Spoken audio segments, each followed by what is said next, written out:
The Constitution of India, Preamble. We, the people of India, having solemnly resolved to constitute India into a sovereign, socialist, secular, democratic republic and to secure to all its citizens justice, social, economic and political, liberty of thought, expression, belief, faith and worship, equality of status and of opportunity, and to promote among them all fraternity, assuring the dignity of the individual and the unity and integrity of the nation. In our Constituent Assembly, this 26th day of November 1949, do hereby adopt, enact and give to ourselves this Constitution. नमस्ते। करीबन 1 महीना हो गया आप लोगों से मिलके। कैसे हैं आप लोग? एग्जाम सब अच्छी तरह लिखा आप लोगों ने? अच्छी तरह बोला? बहुत अच्छा लग रहा है बच्चों आप लोगों से वापस एक बार फिर मिलके। तो मैं बहुत खुश हूं कि आप लोगों ने अपने जो एग्जाम्स में मैंने पूछा था, जो बहुत से बच्चे यहाँ के लिखे थे, बहुत इंप्रूवमेंट है, वेरी गुड। तो आप लोग हिंदी में इंटरेस्ट दिखा रहे हैं, ये सोच के बहुत अच्छा लग रहा है। तो बहुत से नए बच्चे हैं जो अभी अच्छी तरह से, जो पिछला एग्जाम था उससे अच्छी तरह आप लोगों ने इम्प्रूव किया। Okay, very good. और आप अभी जो अगला एग्जाम और भी होगा ना, तो उसमें मैं और एक्सपेक्ट कर रही हूँ आप लोगों से कि आप अच्छी तरह करोगे। कुछ बच्चे हैं जो मुझे अभी फोन करके डाउट्स क्लियर कर रहे हैं, तो आप लोगों में जो इंटरेस्ट है मुझे बहुत अच्छा लग रहा है। आप सब ठीक है ना? सेफ है ना? सब लोग हैप्पी हैं? तो कलोत्सव में सब आप लोगों ने पार्टिसिपेट किया, वर्चुअल कलोत्सव में। तो बहुत से बच्चे मुझसे जो मिल रहे थे उन लोगों ने कहा था कि वो लोग सब कलोत्सव में पार्टिसिपेट कर रहे हैं, उनको अच्छा लग रहा है। Very good. ओके, तो आज हम लोग दोहा आप लोगों ने सुना है। तो फर्स्ट आप लोग छोटी क्लास में दोहा सब आप लोगों ने सुना होगा ना। दोहे क्या है, कबीरदास कौन है, रहीम कौन है, तुलसीदास, ये सब बहुत से आप लोगों ने, मीराबाई, इन सबके दोहे सब आपने पढ़ा है। तो आज हम लोग कबीरदास और रहीम के दोहे पढ़ने वाले हैं। बहुत इंटरेस्टिंग 2 दोहे हैं जो आपको बहुत ज्यादा सोचने में मजबूर कर देंगे। ആലോചിക്കാൻ, ചിന്തിക്കാൻ വേണ്ടി നിങ്ങളെ ഒരു തരം ചിന്തിപ്പിക്കും നിങ്ങളെ കൊണ്ട്। എന്താണ് കബീർദാസിന്റെയും റഹീമിന്റെയും ദോഹകൾ നമുക്ക് നോക്കാം। ആദ്യം നമുക്ക് ദോഹ പറഞ്ഞാൽ എന്താണെന്ന് മനസ്സിലാക്കാം। ഓക്കെ, दोहा एक छंद है।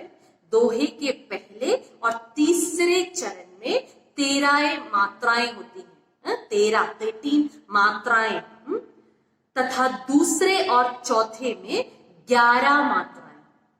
इस प्रकार प्रत्येक दल में, ग्रुप में 24 मात्राएं, 24 मात्राएं रहती हैं। दूसरे और चौथे चरण की तुक मिलती है। ओके, इതാണ് दोहा। ദോഹയിൽ ഏറ്റവും ഫേമസ് അങ്ങനെ നമുക്ക് പറയാൻ പറ്റില്ല, ബിക്കോസ് എല്ലാവരും ഫേമസ് തന്നെയാണ്. അതിൽ അറിയപ്പെടുന്ന ഒരാളാണ് കബീർദാസ്. കേട്ടിട്ടുണ്ടല്ലോ കബീർദാസ്. നമ്മൾ ആദ്യം കബീർദാസിന്റെ ഒരു ദോഹ പഠിക്കാം. ഓക്കെ, കബീർദാസ് പറയണം, ബടാ ഹുവാ तो क्या हुआ, जैसे पेड़ खजूर, पाती को छाया नहीं, फल लागे अति दूर. Explanation parayate teacher, very very important. Take your pencil and write down the meanings. Okay, बड़ा हुआ तो क्या हुआ, വലുതായാൽ, വലിയ ആളായാൽ ഇപ്പൊ എന്താണ്? ഹൈറ്റ് വലുതല്ല ഇവിടെ പറയുന്നത്, നിങ്ങളുടെ സ്റ്റാറ്റസ് വലുതായതാണെന്നാണ് ഉദ്ദേശിക്കുന്നത്. വലിയ ആളാണ്, കുറെ കാശുണ്ട്, കുറെ വലിയ പേരിട്ട്, അങ്ങനെ വലുതായിട്ട് ഇപ്പൊ എന്താ അർത്ഥം? ജെസെ പേട് ഖജൂർ. ഖജൂർ പറഞ്ഞതാണ് ഡേറ്റ്സിന്റെ മരത്തിനെ പോലെ വലുതായിട്ട് എന്താ പ്രയോജനം? What is the benefit? എന്താ പ്രയോജനം? നിങ്ങൾ ഖജൂറിന്റെ പേട് കണ്ടിട്ടുണ്ടോ? നല്ല ഹൈറ്റ്സിലായിരിക്കും. എന്താ അതിന്റെ ഗുണം ഖജൂറിന്റെ?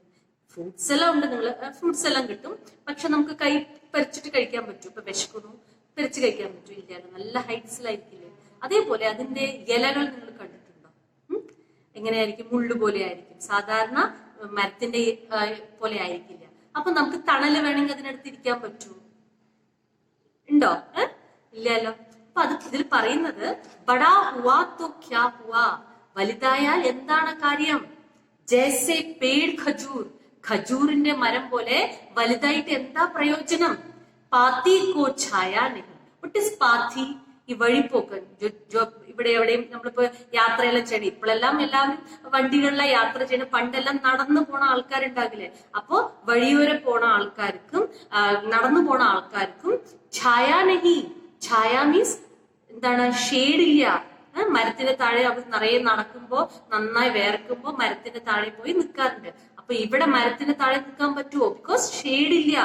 ഫൽ ലാഗെ അത്തിദൂർ. അതേപോലെ വിശന്നാലോ ഒന്ന് പെറിച്ച് തിന്നാൻ വന്നാൽ അതും പറ്റില്ല. ബിക്കോസ് ഫ്രൂട്ട് ലാഗെ ഉണ്ടാവുന്നു, അത്തിദൂർ നല്ല ദൂരെയാണ് ഫ്രൂട്ട്സും ഉണ്ടാകുന്നത്. അപ്പൊ ഇതുപോലെ ഒരു ഡേറ്റ്സിന്റെ ചെടി പോലെ ആയിട്ട് വലുതായിട്ട് എന്താ പ്രയോജനം? ഒരാളെ ഹെൽപ്പ് ചെയ്യാൻ പറ്റിയിട്ടില്ലെങ്കിൽ. ഇപ്പൊ ഇവിടെ കബീർദാസ് എന്ത് ഉദ്ദേശിക്കുന്നത്? Helping mentality. നമ്മുടെ കയ്യിൽ കുറച്ചുണ്ടെങ്കിലും നമ്മുടെ മനസ്സിൽ ഹെൽപ്പിംഗ് മെന്റാലിറ്റി ഉണ്ടാകണം. അതാണ് വെരി വെരി ഇമ്പോർട്ടന്റ്. അല്ലാതെ കുറെ സ്റ്റാറ്റസും കുറെ പൈസയും ഉണ്ടായിട്ട് എന്ത് കാര്യം?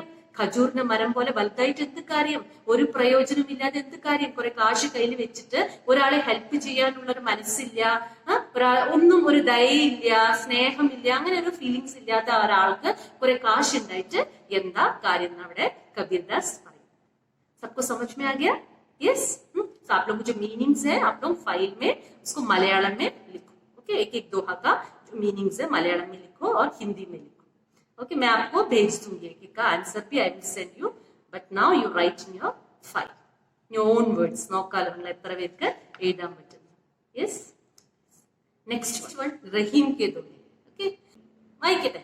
रहीम वीर नर धन्य है पर उपकारी अंग, बट बाटन मारे को लगे जो मेहंदी के रंग. അപ്പൊ ഇവിടെ പറയുന്ന റഹീം ഓൾസോ എ ഫേമസ് പോയിറ്റ് തന്നെയാണ്. ആ കാലഘട്ടത്തിൽ ഉണ്ടായ കബീർദാസിനെ പോലെ തന്നെ ഫേമസ് വ്യക്തിയാണ് റഹീം. അപ്പൊ റഹീം പറയുന്നത് റഹീം വേനർ ധന്യ ഹെ. റഹീം പറയുന്നു ആ മനുഷ്യൻ ധന്യനാണ്, ഗ്രേറ്റ് ആണ്. പർ ഉപകാരി അംഗ്. പർ ഉപകാരി പറഞ്ഞ ഹെൽപ്പിംഗ്, ഒരാളെ ഹെൽപ്പ് ചെയ്യാനുള്ള അംഗ്, ബോഡി പാർട്സ്, ഓരോരോ അവരെ ദാറ്റ് മീൻസ് എന്താണ്, മനസ്സോടെ ശരീരത്തിലെ ഓരോരോ അംഗങ്ങളും ഒരാളെ ഹെൽപ്പ് ചെയ്യാൻ റെഡിയായിരിക്കുന്ന ആൾക്കാരെ, അങ്ങനെ ആൾക്കാരെ ഞാൻ സല്യൂട്ട് ചെയ്യുന്നു. ദേ ആർ ഗ്രേറ്റ് പീപ്പിൾസ് എന്ന് റഹീം പറയാണ്. ഓക്കെ, ബട്ടൺ വാരെ കോ ലാഗെ ഡിസ്ട്രിബ്യൂട്ട് ചെയ്യാൻ പോയാൽ ജോ മെഹന്തി കാ റംഗ്. മെഹന്തി പറഞ്ഞ എന്താണ്? നമ്മുടെ മൈലാഞ്ചി. മെഹന്തി പറഞ്ഞ എന്താണ്? മൈലാഞ്ചി. ഈ മൈലാഞ്ചി തേച്ച് കൊടുക്കും നമ്മൾ ഒരാളുടെ കയ്യില് മൈലാഞ്ചി തേച്ച് കൊടുക്കുമ്പോൾ എന്ത് സംഭവിക്കുന്നു ശ്രദ്ധിച്ചിട്ടുണ്ടോ? അവരുടെ കൈയും ചുവക്കും, നമ്മുടെ കൈയും ചുവക്കും. അതേപോലെ നമ്മള് ഹെൽപ്പിംഗ്, ഒരാളെ ഹെൽപ്പ് ചെയ്യാൻ, നല്ല കാര്യങ്ങൾ ചെയ്യാൻ പോയാല്, നമ്മൾ ഒരാളെ ഹെൽപ്പ് ചെയ്യാൻ പോയാൽ ഉറപ്പായിട്ട് നമ്മളെയും ഒരാൾ ആരെങ്കിലും ഹെൽപ്പ് ചെയ്യും. അതങ്ങനെയാണ്. മൈലാഞ്ചിന്റെ നിറം പോലെയാണ്. നമ്മള് ഒരാൾക്ക് മൈലാഞ്ചി തേച്ചു കൊടുത്താൽ നമ്മുടെ കയ്യിലും മൈലാഞ്ചി വരും. അതേപോലെ തന്നെ if we are helping others, somebody will help us also. Okay, അപ്പൊ ഇവിടെ അതാ പറയുന്നത് റഹീം ബേനർ ധന്യ ഹെ പർ ഉപകാരി അംഗ് ബാട്ടൻ മാരേ കോ ലഗെ. ഇത് ഡിസ്ട്രിബ്യൂട്ട് ചെയ്യുക, ഈ ഹെൽപ്പിന് വേണ്ടിയിട്ട് എല്ലാവരുടെ അടുത്തും പോകുക, അതാണ് ഇവിടെ ഉദ്ദേശിക്കുന്നത്. ഓക്കെ, എല്ലാവരെയും ഹെൽപ്പ് ചെയ്യാന്നാണ് ഇവിടെ ഉദ്ദേശിക്കുന്നത്. ബാട്ടൻ മാരേ കോ ലാഗെ ജോ മെഹന്തി കാ റംഗ്. മെഹന്തിന്റെ റംഗ് കളറിനെ പോലെയാകും നമ്മൾ ഒരാളെ ഹെൽപ്പ് ചെയ്യാനുള്ള മനസ്സുണ്ടെങ്കിൽ. ഓക്കെ, यहाँ तक सबको समझ में आ गया? ये दोनों दोहे समझ में आ गए? അപ്പൊ ഈ രണ്ട് ദോഹയിലും ഹെൽപ്പിംഗ് മെന്റാലിറ്റിനെ പറ്റിയിട്ടാണ് പറഞ്ഞത്. യെസ്, ഹെൽപ്പ് ചെയ്യണം, എല്ലാവരെയും നന്നായിട്ടിരിക്കണം, അതാണ് ഇവിടെ പറഞ്ഞത്. सबको समझ में आ गया? അപ്പൊ ഈ രണ്ട് ദോഹിന്റെ जो അർത്ഥമാണ് അത് നിങ്ങൾ എന്ത് എഴുതണം? ഫയലിൽ എഴുതിയിട്ട് you write in Malayalam or Hindi, whichever language you can understand you can write. I will send you the answers. Okay, എല്ലാവർക്കും മനസ്സിലായോ? ഇഷ്ടമായോ? ഈ രണ്ട് ദോഹകളും ഇഷ്ടമായോ? Yes. Take care, be safe. Okay, by.